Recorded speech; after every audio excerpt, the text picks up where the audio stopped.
Well, President Trump using his speech to honor patriotism and the men and women who have made the ultimate sacrifice. We proudly stand for the national anthem.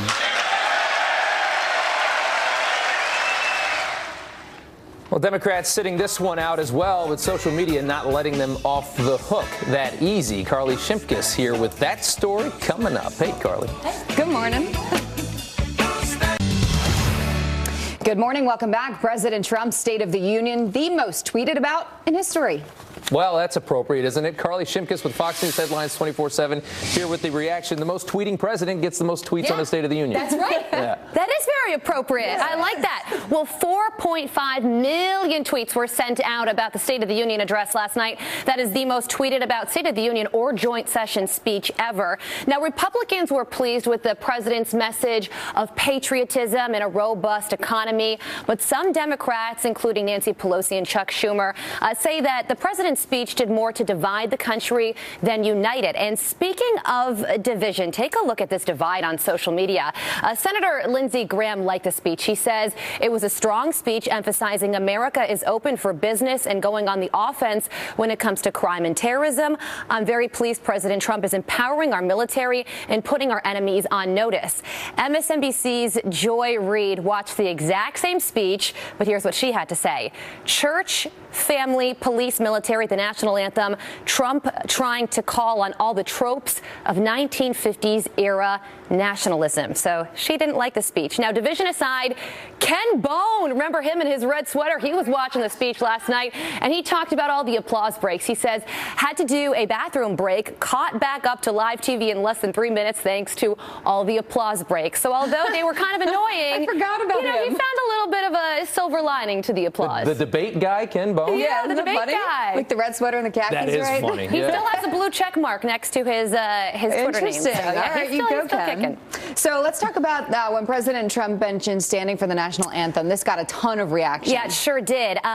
So he definitely had a message. He spoke directly to all the people who kneel during the national anthem, and Twitter revealing that this was the most tweeted about moment of the entire speech. Take a listen.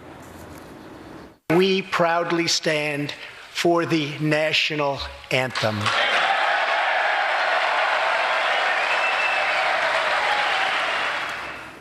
So there you have it.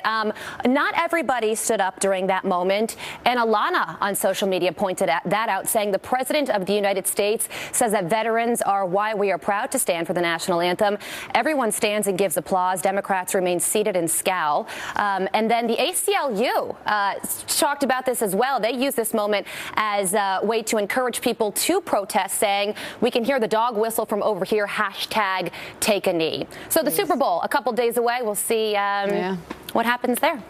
Okay. All right. Let's go on. The best part of the whole thing was Pelosi's face. Well, yeah, you saw Nancy Pelosi's face. So she, as expected, did not like the speech. She took to Twitter saying, tonight, President Trump presented a self-congratulatory speech without vision.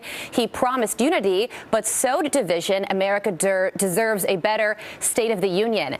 Did you see her face? Camera panned to her a couple times, and a lot of people took notice. So let's take a look at some of these tweets. One says, the face of the past, not the future. Another tweet says, the look of his face is priceless. So there you have it. It reminds me when you were out with like a group of people and you tick off your girlfriend and she just looks at you like, you have no idea what's coming for you. Personal story, Rob. Yeah, it really does.